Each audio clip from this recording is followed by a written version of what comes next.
Est-ce que parfois, ou même souvent, vous voyez l'action climatique comme un truc de plus sur votre to-do list? Encore un truc que vous allez devoir gérer, en plus d'un quotidien de parents qui est franchement déjà bien chargé. Si c'est le cas, je vous invite à écouter ce deuxième épisode. Je vous montre à quel point nous les parents sommes en réalité formidablement outillés pour agir pour le climat de façon plus efficace et plus sereine. Par amour, le podcast des parents qui veulent agir pour le climat et se sentir bien. Chers parents, bienvenue sur Par amour. Je m'appelle Clara et depuis ma prise de conscience écologique, j'essaie de comprendre comment élever mes deux enfants sur une planète qui se réchauffe, comment avoir le plus d'impact possible et surtout comment ne pas y perdre ma joie de vivre ni faire exploser ma charge mentale. Sur ce podcast, je vous partage les clés découvertes au fil de mon parcours qui m'aident à agir pour le climat et à me sentir bien, avec l'espoir que ça puisse vous apporter du soutien et des pistes concrètes à explorer. Chaque épisode est disponible sur Apple Podcast et Spotify, sur YouTube et sur Substack en version écrite. Bonne écoute! Épisode 2. Comment utiliser nos compétences de parents au service du climat. Les 4 atouts qu'on ne savait pas qu'on avait. Allez, c'est parti! Quand j'ai commencé à réfléchir à ce podcast, très vite j'ai eu envie de m'adresser aux parents. Déjà parce que je suis maman et que je préfère parler de ce que je connais et de ce que je vis, mais aussi parce que je trouve que nous, les parents d'aujourd'hui, sommes empêtrés, malgré nous, dans des paradoxes et des contradictions que je trouve passionnantes à explorer et à tenter de dénouer. Parce que oui, d'un côté, nous sommes en toute logique parmi les plus concernés par le sujet du climat, puisque le réchauffement climatique concerne directement et très concrètement l'avenir de nos petits, la chair de notre chair. D'un autre, nous sommes aussi, au moins à première vue, les moins bien lotis pour l'adresser. Je n'ai pas besoin de vous faire un dessin, mais je vais vous le faire quand même. Nous sommes plus fatigués. Nos emplois du temps sont surchargés. Notre charge mentale est en constante surchauffe. Nous avons plus de responsabilités, plus de choses à gérer, plus de contraintes au quotidien. Nous devons déjà nous dépatouiller de quantité d'injonctions contradictoires, toutes plus irréalistes les unes que les autres. Et enfin, nous avons plus de dépenses et de pression financière. Bref, nous avons moins d'énergie, moins de temps et moins d'argent à consacrer à l'action climatique. Mais tout ça ne représente qu'un côté de la pièce. Car en devenant parents, nous avons aussi développé des compétences spécifiques qui peuvent se révéler de précieux atouts pour l'action climatique. Alors voici, sans plus attendre, la liste, certainement non exhaustive, vous me direz d'ailleurs si vous en voyez d'autres, des 4 compétences parentales qui nous équipent comme personne pour agir pour le climat au quotidien. Compétence numéro 1, savoir gérer intelligemment la restriction.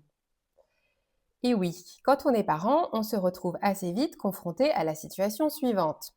Nos enfants ont envie de faire quelque chose, mais ce quelque chose n'est pas bon pour eux ou elles. Ils, elles, aiment ce quelque chose, mais nous, on sait que c'est mauvais pour leur santé. Je pense bien sûr, par exemple, aux bonbons et aux dessins animés. Mais c'est valable pour toutes les choses que nos enfants ont envie de faire, mais dont on sait qu'elles ne peuvent pas, pour des raisons évidentes de santé, être open bar. Pour toutes ces choses, on se retrouve donc à devoir trouver notre propre stratégie pour gérer le plus intelligemment possible leurs restrictions. Ce que ça signifie concrètement, c'est qu'on est champion pour fixer des règles plus ou moins strictes en fonction de ce que l'on considère comme juste, souhaitable, réaliste, selon nos valeurs et nos perceptions personnelles. Je ne dis pas que ça passe comme une lettre à la poste. Clairement, je vous confirme que mes enfants râlent et se roulent par terre autant que les autres, mais je remarque 2 choses. Je remarque que, premièrement, plus le cadre est clair, prévisible et solidement établi, plus il les aide à restreindre leur usage ou leur consommation. Et deuxième chose, mieux ils comprennent le bien fondé du dit cadre, plus c'est facile à accepter. En l'occurrence, comprendre que ce n'est pas juste pour les contrarier, mais que c'est parce que c'est primordial pour protéger leur santé et leur avenir. On est donc très fort et très forte pour cadrer la restriction. Mais ce qui est intéressant, c'est qu'on a aussi appris à naviguer la souplesse et la nuance. Oui, il y a des règles, oui, elles sont importantes, mais dans certains cas, on peut faire des exceptions. On peut sortir du cadre, puis y revenir. On sait s'adapter au contexte et ne pas tout remettre en question parce qu'on a dérogé à la règle. Et ça, pour notre sujet, c'est également une compétence clé. Car oui, ces 2 compétences, cadrer plus adapter, C'est exactement ce dont on a besoin pour agir pour le climat. Car agir pour le climat efficacement, ça ne ressemble pas au cliché de la personne super écolo. Ce n'est pas utiliser des couches lavables, fabriquer son shampoing ou vivre dans une tiny house. Ça peut, bien sûr, et toutes ces choses sont super, mais ce n'est pas la seule voie. Agir pour le climat efficacement, ça veut dire prendre acte du fait que les activités qui émettent beaucoup de gaz à effet de serre, donc qui réchauffent beaucoup le climat, ne peuvent plus être open bar. C'est ajouter de nouvelles lignes à la liste des éléments à restreindre aux côtés des bonbons et des dessins animés. J'ouvre ici une parenthèse importante à propos de cette idée de restriction. Je sais que le mot restriction a une connotation négative. A priori, personne n'aime se restreindre, on sait que c'est pénible. Mais je voulais juste vous faire remarquer qu'en ce qui concerne les bonbons et les dessins animés, je trouve que ça ne nous fait pas le même effet. On ne se dit pas quelle enfance triste ils vont avoir parce qu'ils ne peuvent pas manger autant de bonbons qu'ils veulent. Non, on se dit plutôt quelle chance ils ont d'avoir des parents conscients des dangers du sucre et qui protègent leur santé pour plus tard. Et c'est précisément cet état d'esprit qu'il me semble important de garder à propos des choses qui réchauffent beaucoup le climat et qu'il faut donc restreindre. Je ferme la parenthèse. J'ai donc nommé rouler en voiture sur des trajets qu'on pourrait faire à pied, à vélo ou en transport en commun, prendre l'avion, surtout pour aller loin, manger de la viande rouge, et plus spécifiquement du bœuf, et acheter des choses, beaucoup trop de choses. Des vêtements, des gadgets électroniques, etc. Dans le monde de l'impact, on appelle ça les ordres de grandeur. C'est simple, c'est 4 A comme action climatique. A comme automobile, A comme avion, A comme alimentation animale, et là on se rappelle qu'on se parle surtout du bœuf, et A comme achat. Ça, ces 4 A, c'est ma petite recette personnelle pour m'en rappeler. Donc, qu'on parle de manger peu de bonbons ou de manger peu de viande rouge, qu'on parle de prendre peu l'avion et la voiture ou de regarder peu de dessins animés, finalement, c'est exactement la même mécanique. Et donc, on peut utiliser exactement les mêmes leviers qu'on connaît par cœur, se fixer un cadre avec lequel on est à l'aise et qu'on peut tenir, faire évoluer ce cadre quand on voit qu'on est prêt à passer à un cran supérieur, et assouplir ce cadre quand c'est nécessaire ou souhaitable. Pour illustrer ce que je viens de dire, je vais prendre un exemple personnel. En 2024, j'ai décidé de devenir végane, ou végétalienne, c'est pareil. Je me suis donc fixé comme cadre de ne manger que des produits d'origine végétale. Mais j'assouplis ce cadre quand ça m'arrange. Par exemple, quand je suis invitée chez des amis, quand un restaurant n'a rien de vegan à la carte, ou quand le contexte est festif et exceptionnel. Par exemple, je mange un petit morceau de dinde à Noël, des huîtres quand je suis en Bretagne, et des petits fromages de chèvre de la ferme d'à côté quand je suis en vacances. C'est le cadre qui me convient à moi au moment où je vous parle, et c'est-à-dire exactement le cadre qui me permet d'avoir le plus grand impact dont je me sens capable, sans frustration ni amertume.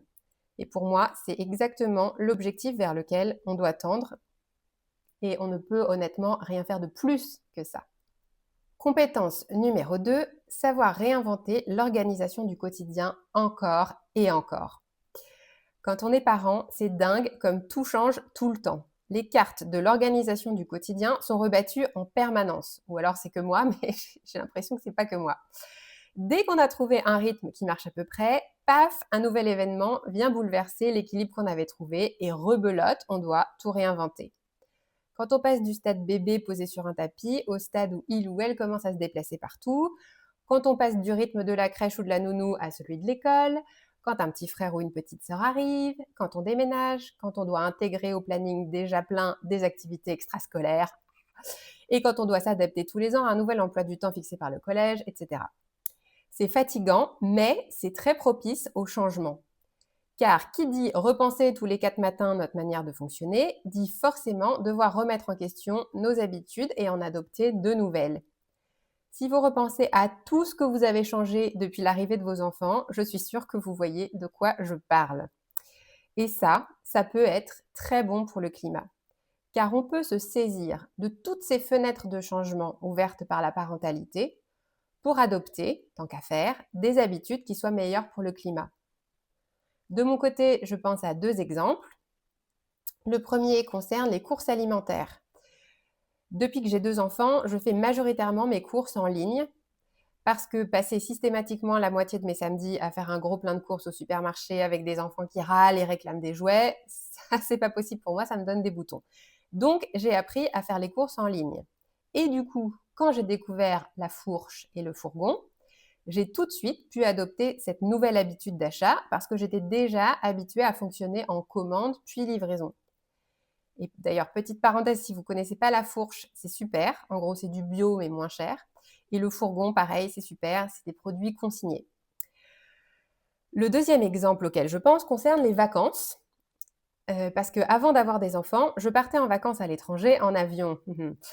Et oui, parce que je reprécise ici qu'avant 2021, je n'étais pas du tout écolo. Hein. C'est ce que j'explique dans l'épisode pilote de Par Amour, où je parle aussi de mon expérience de l'éco-anxiété, que vous pouvez aller écouter si le sujet vous intéresse. Or, je ne sais pas si c'est pareil pour vous, mais depuis qu'on est parents, on part en vacances en France. Parce que l'avion, même en dehors de toute considération climatique, c'est devenu trop compliqué et trop cher à 3 puis à 4. Et si vous êtes comme nous, vous pouvez vous réjouir du fait que, en plus d'être plus simple, plus agréable et de permettre de redécouvrir notre beau pays, ce choix a un impact très positif sur le climat puisque l'avion est très émetteur de gaz à effet de serre. Voilà, je trouve que ces 2 exemples sont emblématiques de changements bons pour le climat qui sont impulsés par la parentalité. Si vous avez d'autres exemples de vos propres vies, mettez-les en commentaire, je suis sûre que ça aidera d'autres parents, ça pourra les inspirer. Passons à la troisième compétence parentale. Quand on devient parent, nos ressources, notre temps, notre énergie, notre budget ont tendance à se contracter. Et donc, il n'y a pas 36 solutions, on apprend à savoir prioriser et choisir ses combats. C'est la compétence numéro 3. Et oui, clairement, même avec toute la bonne volonté du monde, on ne peut pas être sur tous les fronts. On ne peut pas mener toutes les batailles. On ne peut pas tout faire parfaitement. Quand on essaie, ça finit en burn-out. Je vous déconseille, je suis bien placée pour vous le dire. En tant que parent, on est donc particulièrement habitué à devoir faire un exercice d'arbitrage et recentrer en permanence notre énergie et nos ressources sur ce qui compte vraiment. Le grand fait mine de cracher par terre, on intervient. Le petit dessine sur ses doigts, on lâche. Priorisation encore, priorisation toujours. Ok, mais vous allez peut-être me dire, mais c'est pas terrible pour le climat ça, parce que forcément l'écologie va passer à la trappe. Il y a toujours quelque chose de plus urgent ou de plus important à prioriser, non? Alors, j'ai envie de répondre que oui, c'est pas faux, et que à mon avis, c'est en partie pour ça que la transition climatique met du temps à se mettre en place. Quand on est parent, on a d'autres chats à fouetter, c'est une réalité. Mais j'ai aussi envie de répondre que non, pas forcément, car agir pour le climat, ce n'est pas noir ou blanc, c'est pas on ou off. Si on se dit qu'on doit devenir des modèles d'écolo, ça donne envie de jeter l'éponge tout de suite. Mais si on se dit qu'on a envie d'avoir le plus grand impact possible pour nous à un temps T, ça devient beaucoup plus facile à envisager. Et justement, c'est là que notre compétence d'arbitrage est un sacré atout. On ne peut pas tout faire, mais on peut faire ce qu'on sait faire, à savoir prioriser.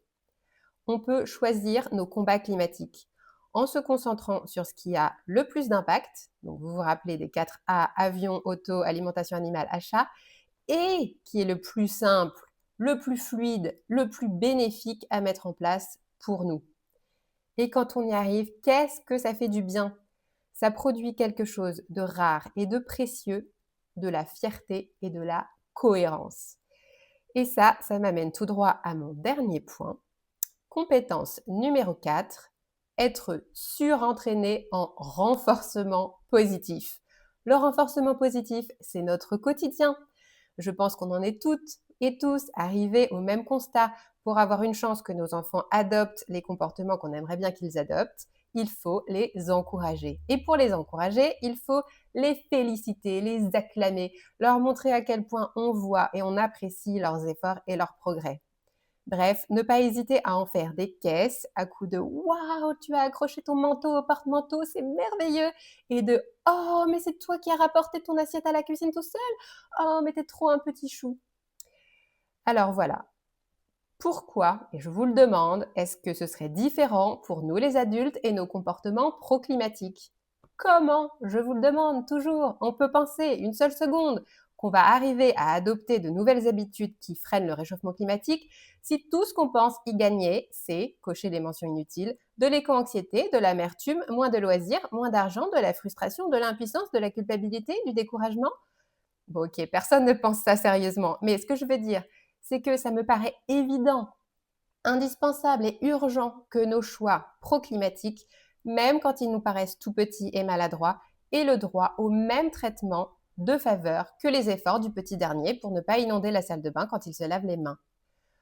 Pour que nos gestes pro-climatiques donnent lieu à une pluie, que dis-je, une explosion d'émotions positives. Parce que c'est ça qui donne envie de recommencer et recommencer encore.